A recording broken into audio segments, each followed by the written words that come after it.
you know if you have the right lenses for your photography business? Welcome to my photography business channel. My name is Rosh. This channel is all about supporting you to help you grow your business, and our mission on this channel is to improve the quality of the photography industry. So if that's important to you, be sure to subscribe, hit the bell icon so you're notified each time I upload a new video. I receive a lot of questions as it relates to starting a photography business, and many of those questions have to do with equipment.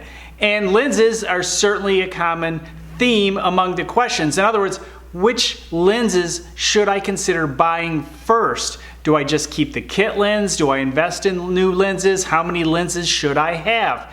And so that's what I want to address today, and maybe some of the concepts in my experience will help you out. I've mentioned a few times that I have a few different cameras. I'm filming on a T6i Canon, and this is a 6D. And I have other cameras around, different manufacturers, but I mostly use Canon. But when it really comes down to investing in my photography and my business and trying to get the best image I possibly can, lenses are a very important part of the equation. There are a number of ways I answer this question. I'm going to go over a few of them with you in this video.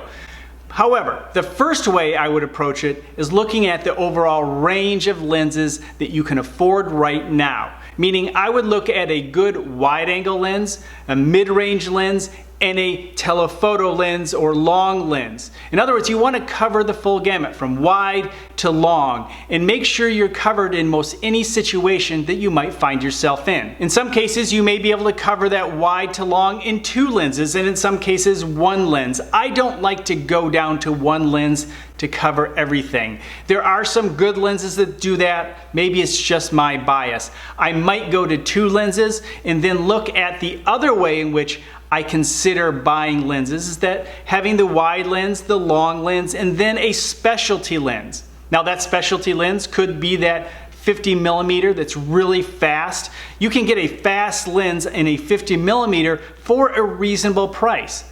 However, you might need a special lens such as a macro lens for food photography, or maybe you need a tilt shift lens for architectural photography, and you just might need to save up a little more money to get a good quality lens for your specialty within the field of photography. As a photojournalist, I looked at the world of lenses as either wide or long. Wide lenses to set the scene or get in and add drama, or a long lens to get places that I couldn't get otherwise, or use the effects of a long lens to compress or to pop the subject out at a 2.8. There's so many advantages to using a good long lens. They're very versatile. Now, using a wide and a long was usually all I needed to be able to tell the stories that I was trying to tell as a photojournalist. However, there were times when photographing events, especially when I wanted to be a little more stealth and didn't want to carry a big lens, I'd grab a 135, and I was able to really move around a room and capture great moments without really being seen using this little bit longer lens, but not a big lens.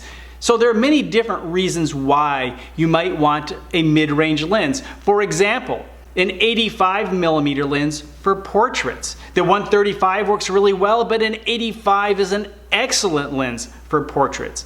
So you have to decide what they are. What are the lenses you need for your bag? And again, I say you focus on 3 in the beginning.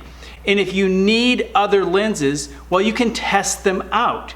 You can rent lenses to see if this is something you're going to use regularly.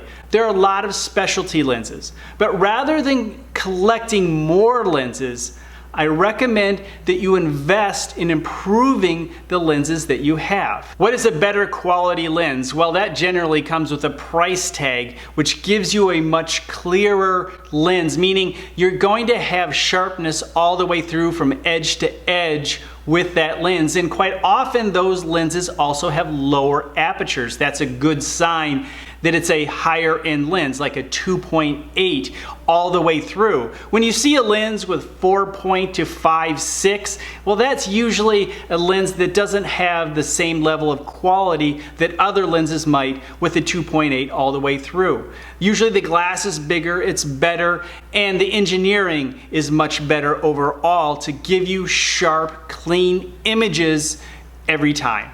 In my case, my next lens is a step up in terms of a macro to do the food photography that I'm doing. I have an excellent lens, but the nice thing is when you upgrade your lenses, you now have a backup lens. So if your main lens goes down for food photography, a macro lens, I have a good lens to back it up. It's one I've been using for years, but now I have a better lens that I can use in most situations. It's good to have backup lenses, but generally you acquire them over time.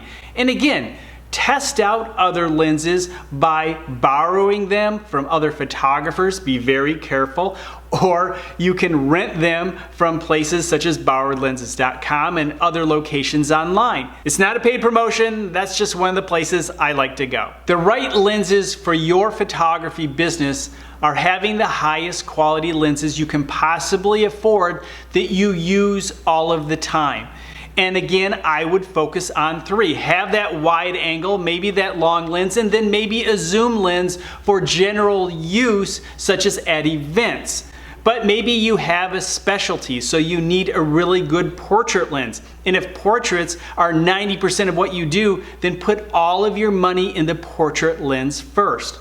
Make note of the types of lenses you need every single day to create the best possible photographs. So in other words, I would not spread out my budget among those 3 lenses. I would put the biggest chunk of my budget in the lens that I will be using most that would create the best photograph. Wide, medium, long lens, wide, long zoom lens, wide, long specialty lens. You decide which is best for your business. However, I recommend you start with 3 lenses.